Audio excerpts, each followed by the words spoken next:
Hello and welcome to the channel. Please like and subscribe for more content. If you want to do it yourself, this video is a guide to removing and refitting the Jaguar 2.7 or 3 litre TDV6 diesel engine. Right, first thing you want to make sure you do is buy a replacement engine. If you're using a used engine, buy a replacement one before you start the job, so you make sure you've got it. I would recommend that you buy one you can hear running in a car. It's very, very risky to buy one that's on the floor. No matter what anybody says, it's still very risky to buy it off the floor. You really need to hear it running so you can check if there's any water leaks, if it's missing at all, if there's any problems with it. Give it a good run so you know it's good and you're satisfied with it, and that's the best way to go. You should get one for around about £1,000. You need to get an engine lift. Either buy one, they're not that dear actually, or you can hire one and get a substantial one so you can get the height. Better to do it outside unless you've got high ceiling height, because you'll need to lift this once you put the car on axle stands so you can get underneath it, and then you'll need to lift the engine out, and you don't really want to be dropping it back off the axle stand. So with an engine lift like this, you can lift it clear of the car and pull it out without a problem. You also need a trolley jack, your 4 axle stands, and you'll need the 3 engine hooks, which are these aluminium engine hooks that you can, 2 at the back, 1 at the front. The back ones fit on brackets that are already bolted to the engine at the top, each side, and the front one bolts directly onto the engine with 2 bolts through there into the head.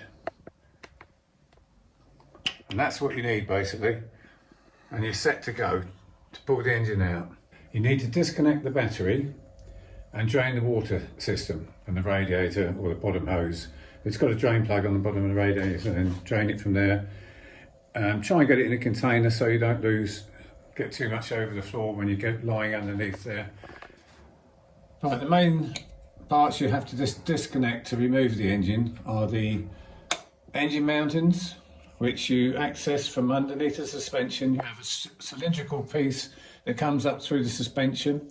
You put your socket on a bar, extension bar, through that cylindrical piece. You get to the 15mm nut, undo it, take it off, leave the engine mounting on the engine. So you take the engine out with both engine mountings, got one either side. When you remove the engine, you're going to leave the gearbox in place. You're not going to take that out. So what you do is you put a jack with a piece of wood on top of it underneath the gearbox to hold it up. Then you release the torque converter, which is bolted through this drive plate with 4 bolts. Now the 4 bolts are accessible through this hole at the bottom of the engine. It has a plastic rubber grommet in it that you just lever out with a screwdriver. Then you can get at the bolts which are there. You undo 1 bolt, turn the engine till the next one appears, undo that, and then you undo all 4, push through there to push the torque converter backwards. It'll go a fractions of an inch backwards into the gearbox, so that clears that drive plate. Next you have to disconnect the catalytic converters from the rear of the turbos, which is here. Got 3 bolts on either side. The top bolt is awkward to get at on both sides. The bottom bolts are easy to get at. Firstly, you have to take the heat shields off both catalytic converters to access these studs, these nuts. Then you've got the bell housing, which, if you look here, you've got the extension to this sump, which is joins to the cast iron part of the block. You've got a join there, and you've got a join here. On the top part of the block where it's cast iron, you've got 11 bolts that hold the bell housing on around there. The top 5 are fairly awkward to do. They're awkward to get at, but you can do them. That's not a problem. The lower ones are easy there. And then the bottom ones are very easy. You just undo these bottom ones and you undo where the starter motor fits. when you come to disconnect the gearbox, you may have to push a screwdriver in between the block and the bell housing, because the bell housing also fits on these two dowel plugs, two dowel pins. There's one either side. They may stay in the engine or they may come out with the gearbox. It doesn't matter which. Just make sure when you're putting the engine back that the dowel pins are not doubled up, so you haven't got two this side and two that side, because they won't go back on. You must make sure you've only got one dowel plug. Then the bell housing, the gearbox part will fit onto those dowel plugs, and then you can put your bolts in. But to separate these, sometimes they're difficult, and sometimes you just got to put a screwdriver in between the bell housing and the block and just knock it in gently, and also the other side, and it'll pull the gearbox off these dowels. Those are the main parts that connect the engine into the car: the bell housing, your engine mountings, exhaust. They're all disconnected now, which is quite easy. You just work it logically, just go round, you know, engine mountings first, exhaust second, bell housing third, and so forth. Then on the sides, you've got the alternator fits here on this side, which you need to disconnect the wire because it's the main wire. That needs to be disconnected. You need to disconnect the wires from the starter motor, take those off, the ones that attach themselves to the body, that go by the body. The others you don't need to worry about. Obviously you can take the starter motor out anyway. When you're changing the engine over, if you're going from an S-Type to an XF or vice versa, I'd recommend changing the alternator, because the lead fits in a different position on the alternator and it just saves you rerouting the lead. And on the air conditioning compressor that fits down the bottom here on this side, you need to change that because the connections on the back of it are different on the two cars. With the wiring on the engine, if I remember correctly, you've got two plugs on this side of the bulkhead that feed the engine wiring. You just unplug those two, put it on top of the engine. You've got two plugs that come down the back of the engine that bolt to the electrics going to the gearbox, etc. You need to unclip those and put those on the engine. Then you can take the whole lot out together. That's if I remember correctly. I haven't got the wiring loom here, so I'm going from memory from about 6 years ago.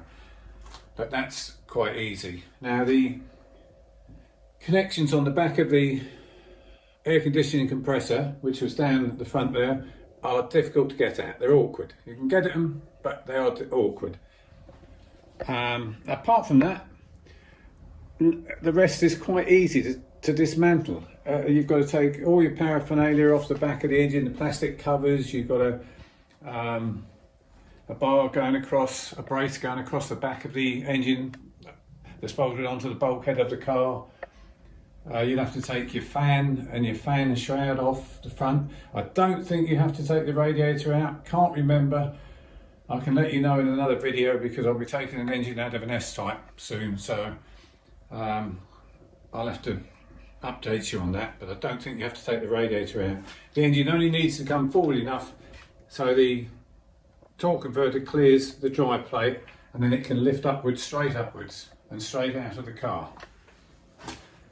Obviously all the bits and pieces, you've got to clear all your pipes, your turbo pipes off at the front, you disconnect them from underneath, and you've got your bits and pieces around here, your air filter box, a few pipes down here and a few pipes. But if you work it logically, go from the front end around the sides and then to the other side, you've done your back end, and then basically when it comes to lifting it out, put the engine lift on the chain on the hooks, lift it up with the engine lift very, very slowly.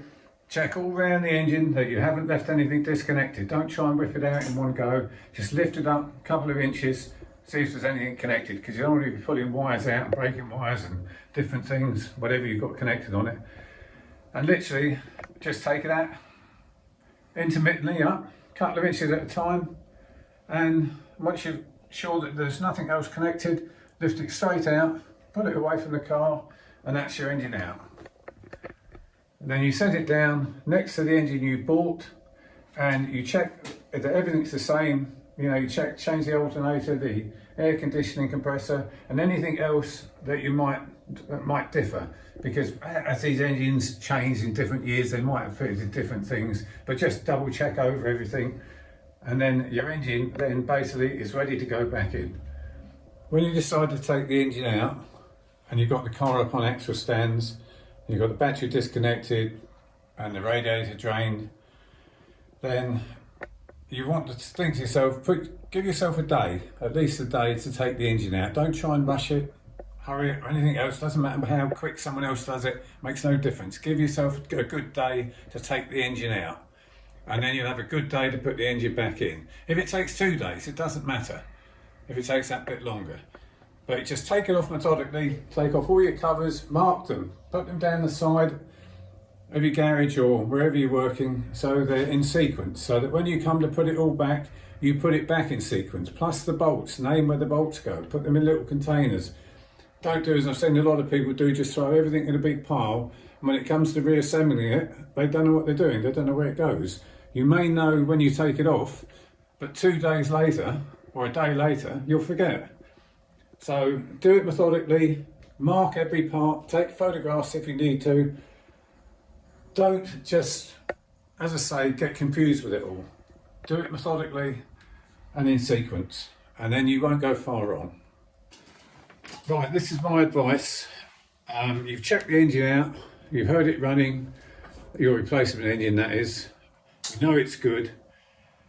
It's not worth changing things and taking bits off and replacing it, because it'll end up costing you a fortune in gasket sets and different things. If it was running well, leave well enough alone. The only things you want to change, which are best to change while the engine is out, is your cam belt, your high pressure pump belt at the rear,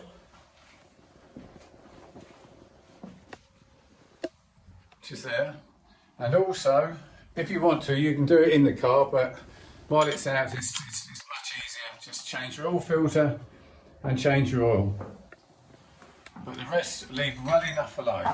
If it was running well in the car, you've taken it, had it, listened to it in, then it will sound exactly the same when you put it back in. Just put it straight back in as a complete unit. Save a lot of time and a lot of money. Thanks for watching, and if there's any questions, or if you think I've left something out, then please ask in the comments below, and